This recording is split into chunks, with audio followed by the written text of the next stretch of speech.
One of the most alarming things about anthropomorphic animal cartoon characters of any generation of animation is how they dress. Mickey Mouse, for instance, wears shorts, shoes and smart dress gloves. It's very strange. Yogi is especially weird.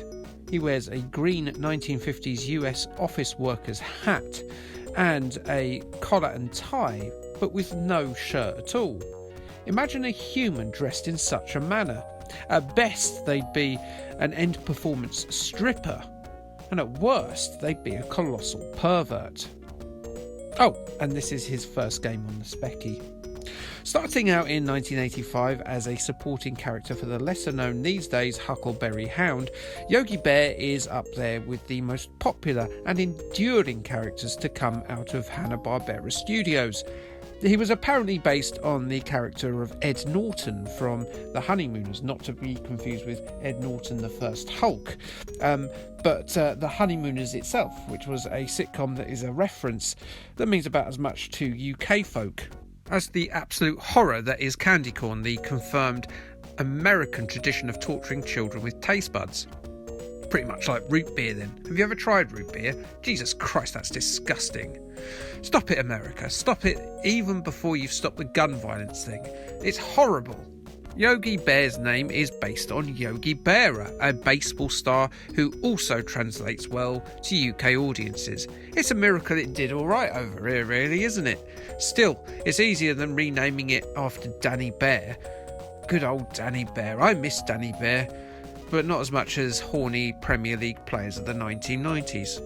The plot of Yogi Bear would usually involve him stealing picnics with his short friend Boo Boo, all while being reprimanded by the authoritative figure of Ranger Smith in Jellystone Park.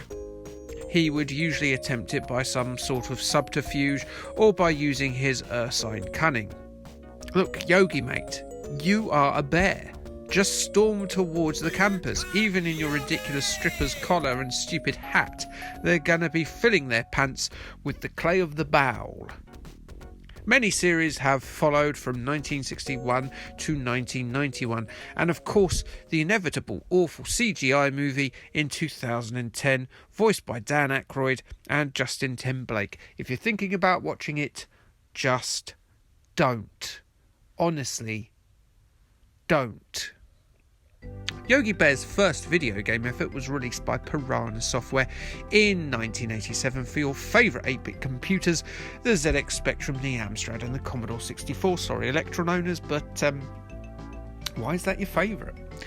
If you remember your Yogi Bear game on the Specky looking a little bit different to this, then maybe you're thinking of the two efforts by High-Tech Software, Yogi's Great Escape and Yogi Bear and Friends-ing the Greed Monster. And well, you can see those in a video linked above and probably at the end if I remember. It's one of my best early videos, and people insist on watching my awful Centurions one instead as their first viewing of stuff on my channel, and then they never return. It's no wonder I'm stuck on around 300 followers. This game, just called Yogi Bear, has nothing to do with those games, apart from it being about Yogi Bear, of course. Some human ratbag has kidnapped old Boo Boo and locked him in a cage, and rather than spend the day stealing snacks from the visitors, Yogi decides to do something nice for a change and break his buddy out of the clink. All manner of park-based aggressors stand in the way of Yogi's rescue mission, from frogs to vultures to geezers to, well, geezers. Picnic baskets are left all over the place, which replenish the beast's declining health. And there is a network of caves that provide a handy system of shortcuts should you wish to avoid the many hazards placed around the nature reserve. Always good to see that most 80s of perils quicksand, but not when it leaves a favourite children's character fighting for oxygen. Toffee apples are gathered for an unusual purpose. Rather than supply health benefits for our bear friend, they reveal the order of stepping stones required to finish the game. Quite why these autumnal treats are used for this purpose is not clear, but the monochromatic graphics certainly are clear, and they serve their purpose well. Though the proportions of Yogi just seem a little bit off, especially when compared to the high-tech games. Sound is blippy and very generically low effort spectrumy, if I'm being honest. Gameplay, well, it's quite middle of the road and not without its frustrations. Yogi's jump, particularly in this environment where you can walk in and out of the screen, is fairly limp, and it can make leaping across cracks and puddles very tricky. It will take a little while to get used to, let's just say that. Despite being equipped with claw and tooth, Yogi cannot attack his enemies, and the creatures of the park sap Yogi's energy in different amounts, with certain humans straight up murdering Yogi in one hit. Remember your place in the food chain, Bear, for heaven's sake. Collision detection is a little bit shonky too. Whenever Yogi loses a life, he will be transported back to his home cave at the start of the game, which can feel a little bit aggravating if you've made a fair amount of progress. With that said, there isn't a tremendous amount of content in this game, and with a bit of practice you can finish the game in about 6 minutes flat. It can be an enjoyable 6 minutes as soon as you're used to its many quirks, but that's not very much content at all.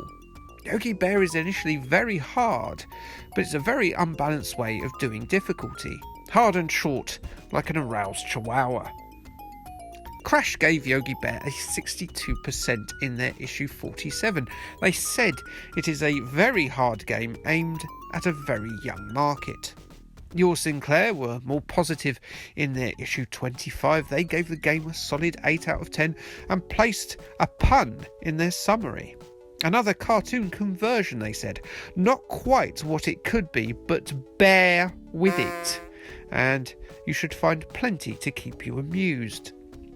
Sinclair user gave it a 7 out of 10 in their issue 69, saying it is a rather nice game with convincing Yogi graphics. Good fun.